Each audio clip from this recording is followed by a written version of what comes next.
So my entire goal now is to be in a position to aggregate enough of the capital of the world to then reallocate it against my worldview. And I'm not saying my worldview is the best or right, but it is mine. And at the end of the day, there are 150 other guys with their worldview, and they don't give a what you think about their worldview. That's the truth. I think everybody in this room knows this. You know that if you hold a worldview dearly, there's a certain level of clinging to that worldview, because a worldview actually comes into play into your identity. And so if you change that worldview, you change something about who you are. So your questions are always tied to the person. Chamath Palihapitiya, a former Facebook executive in charge of user growth, now says he has tremendous guilt about the social network he helped build. The short-term dopamine-driven feedback loops that we have created are destroying how society works. No civil discourse, no cooperation, misinformation, mistruth. Today we live in a world now where it is easy to confuse truth and popularity. And you can use money to amplify whatever you believe and get people to believe that what is popular is now truthful and what is not popular may not be truthful. But it's true. The calendar does not lie. And we are reminded again and again of, as each passing year comes and goes, that the world is changing at a staggering pace. I have no idea what kind of world will be yours 10 to 15 years from now. What a glorious thing it would be to have unarmed truth and unconditional love, because truth is the most powerful weapon in the world. It's a really, really bad state of affairs. And we compound the problem, right? We curate our lives around this perceived sense of perfection because we get rewarded in these short-term signals, hearts, likes, thumbs up, and we conflate that with value and we conflate it with truth. And instead what it really is fake brittle popularity that's short-term and that leaves you even more, and admit it, vacant and empty before you did it. Ego is to spend your first half of your life acquiring and adding, thinking you can add to yourself. To becoming a hugely successful comedian. If you actually get there, you will find it so empty that you'll realize that's really not what it's about. And it looks great. I mean, it looks great when you got a cool car and you got good, nice clothes, and you know, and you've done something that people admire, you know. But it can never fulfill you. You can never be happy. Because then it forces you into this vicious cycle where you're like, what's the next thing I need to do now? Because I need it back. Think about that compounded by 2 billion people. And then think about how people react then to the perceptions of others. It's really bad. It's really, really bad. But I think the way we defined it was not like this. It literally is a point now where I think we have created tools that are ripping apart the social fabric of how society works. That is truly where we are. And I would encourage all of you, as the future leaders of the world, to really internalize how important this is. If you feed the beast, that beast will destroy you.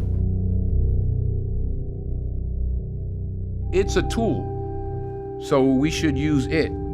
God has blessed us with free will. Now it's free will magnified, free will on steroids. You're free to go in any direction you want. It will allow you, and it's not the enemy. It's just a reflection of our own free will. You know, and we all want to be liked. But now we want to be liked by 16 million. And will now some of us do anything to be liked? I can't control that. I can control my decisions, which is I don't use this. I can control my kids' decisions, which is they're not allowed to use this. And then I can go focus on diabetes and education and climate change. And that's what I can do. But everybody else has to soul search a little bit more about what you're willing to do, because your behaviors, you don't realize it, but you are being programmed. It was unintentional, but now you got to decide how much you're willing to give up. how much of your intellectual independence. And don't think, oh yeah, not me, I'm fucking genius, I'm at Stanford. You're probably the most likely to fall for it. See, the loneliest moment is when you have just experienced that which promised you the ultimate and it has let you down.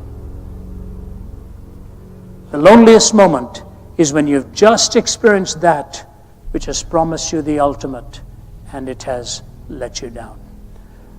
I look at you tonight as young students and I say, and you're really the primary reason I'm here, by the way, because I care for the student world. I care for the young life that is living today almost skidding out of control with no answers. Adam Bain, who you know and love, he and I go to the Knick game. And you would think that it's amazing. We're sitting courtside, it's fantastic. I took a picture, he took a picture.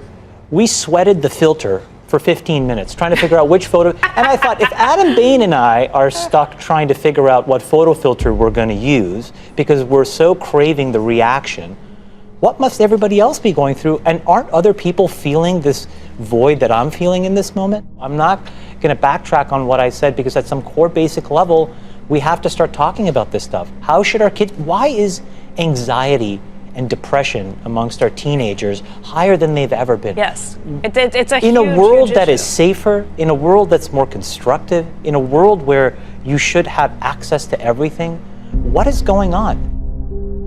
I don't think it is questionable at all, but that we are living in very, very critical times.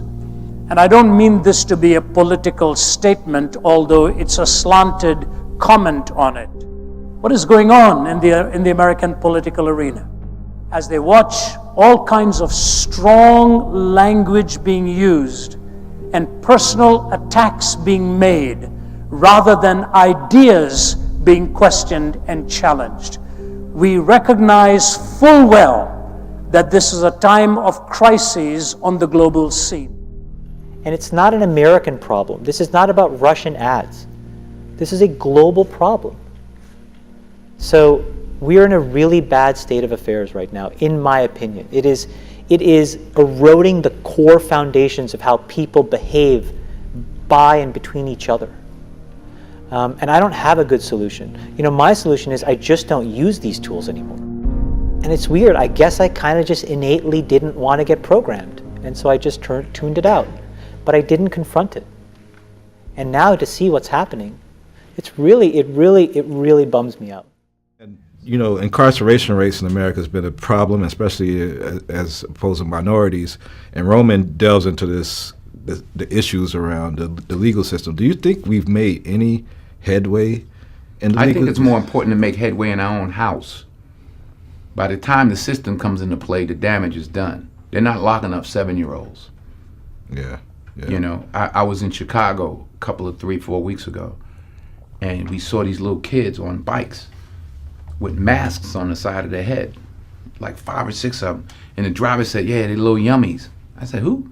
He said, little yummies. Look up, Google Lil Yummy. Lil Yummy was an 11-year-old murderer. Wow. And you look at his picture, you'll see the headshot of him, and he's like this. And he got murdered at 11 by a 14-year-old. Wow. Who's doing life now, and a 16-year-old. That makes no sense. You blame the system? Where was his father? It starts in the house. It starts in the home. And yeah, well, my father got locked up. Well, where was his father? Yeah. Bertrand Russell says, you know what?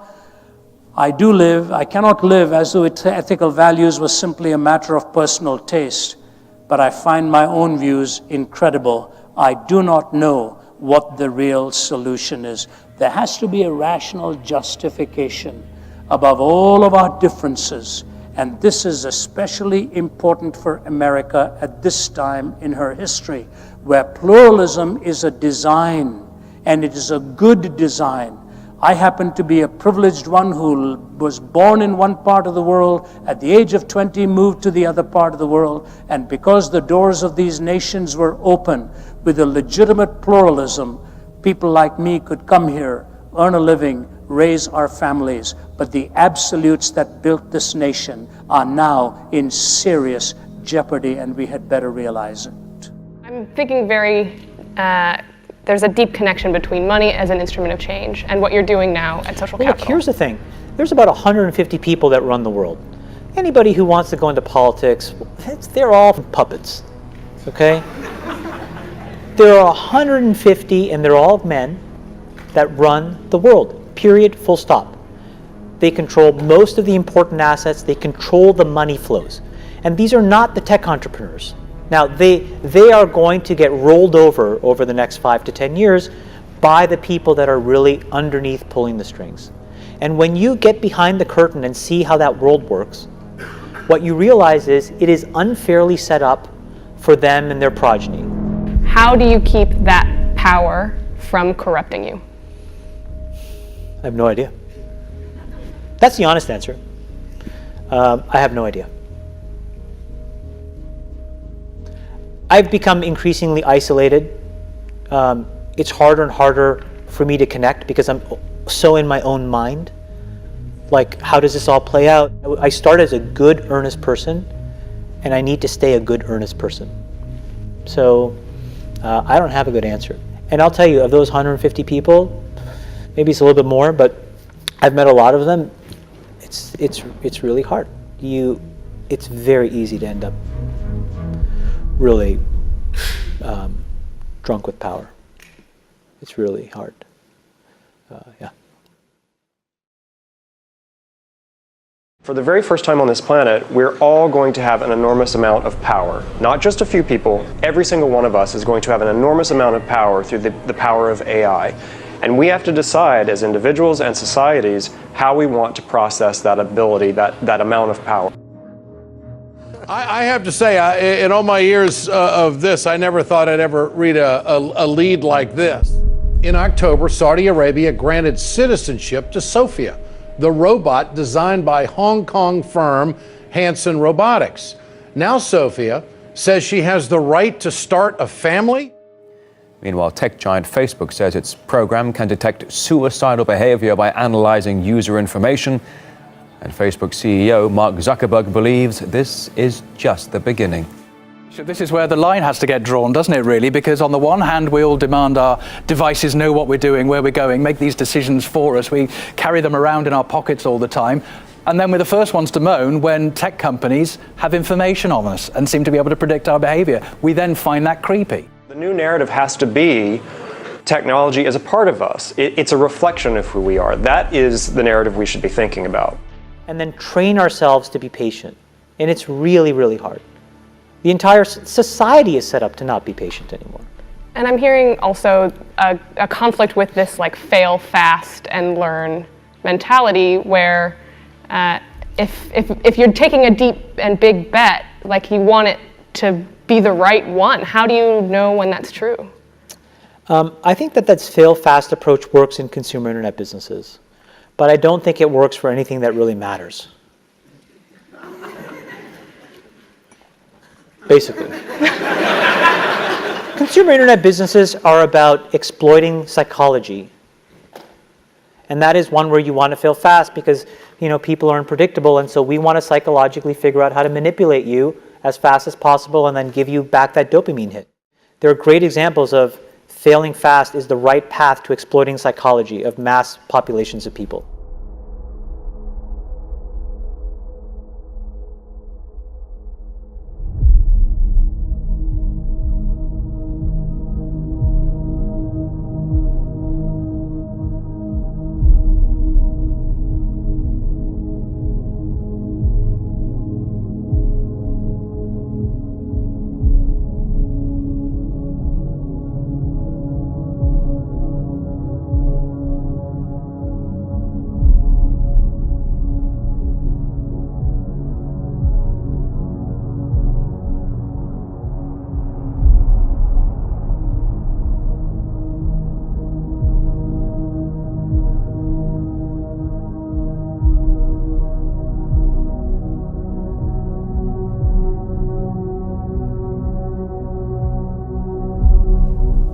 The philosopher who lived between 1844 and 1900 was the German philosopher Friedrich Nietzsche. And he wrote this parable, you will recognize it. Are we not perpetually falling forwards, backwards, sidewards, in all directions? Do you notice the metaphors he's using here? They are poignant. Are we not perpetually falling? Backwards, forwards, sidewards. Is there any up or down left? Are we not straying through an infinite nothing? Where is God? He cried. I'll tell you, we have killed him, you and I. We are all his murderers. But how have we done this? What sacred games will we need to invent? Is this not the greatest of deeds, too great for us to handle? Must not we now ourselves become God, simply to seem worthy of it? There's never been a greater deed, you know, and whoever shall be born after us for the sake of this deed shall be part of a different history than all history hitherto. This tremendous event is still on its way, still traveling, and has not yet reached the ears of men. Was the Garden of Eden and the temptation, you shall be as gods, knowing good and evil, meaning defining good and evil. So here was the challenge. Were they going to let God be God, or were they going to become definers of good and evil?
If naturalism is completely in control, if materialism is all that there is, and there is no absolute, remember what Nietzsche said, there is no up and down. There is no up and down. And so if you listen to politics, it's right or left. There is no up and down.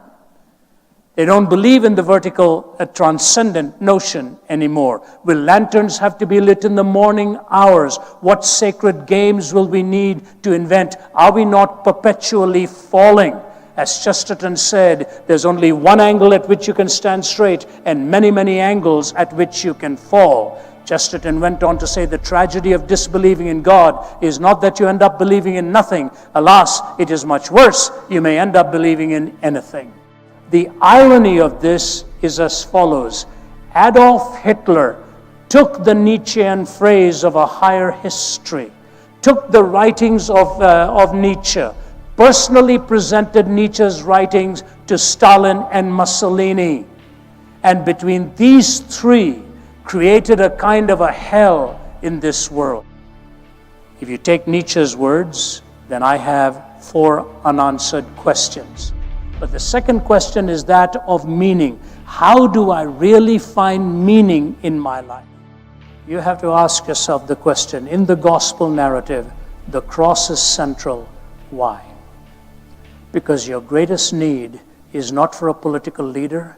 Your greatest need is not for the best of education. All of those are important. But your need and my need, the greatest need we have, is deep within our own heart, where evil stalks and seeks to take over. Our greatest need is for a savior. How South Sudan's dream of peace and independence is spiraling into more violence and desperation. And as South Sudan enters its 5th year of fighting, UNICEF warns that the country is in the throes of a tragedy. Last week, during a Security Council meeting on South Sudan, top UN officials warned the humanitarian cost of the conflict in the country was now catastrophic. And to share it with a world that is in such desperate need of peace, that is in such desperate need of the Prince of Peace. And somebody who has done this so extraordinarily well is a man by the name of Nicodemus, who lives in South Sudan.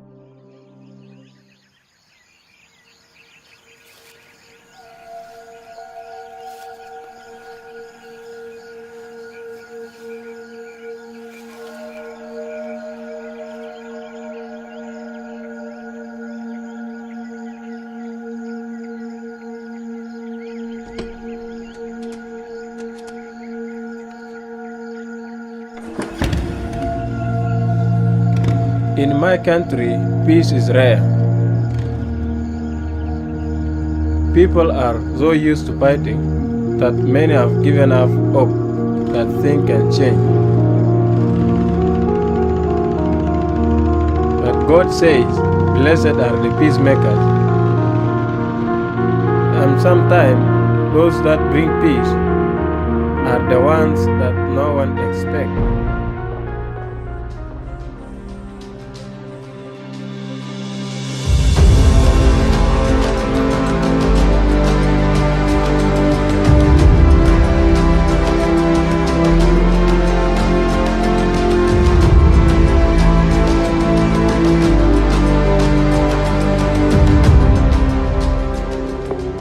I think when Christ is taken out of the equation, there's no hope in this country. I mean, governments can come with policies, but that cannot transform the hearts of people. It takes only the power of Christ to transform the hearts of people. If it's just empty philanthropy, helping people and doing that, there could never be hope. But when we are preaching Christ, who is the Prince of Peace, I'm sure ultimately the Prince of Peace will be able to bring peace to this country, so there is hope.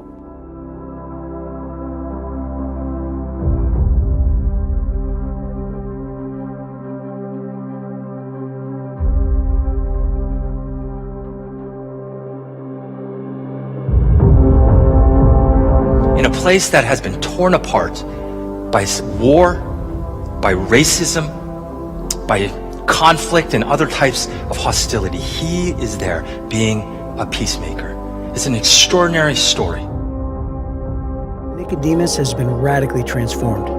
Under Reuben's guidance, he now plants churches in the very fields where the Toposa, Dinga, and other neighboring tribes have violently clashed for centuries. Armed with nothing more than the gospel and a motorcycle, he brings peace to a region that many believed impossible to reach.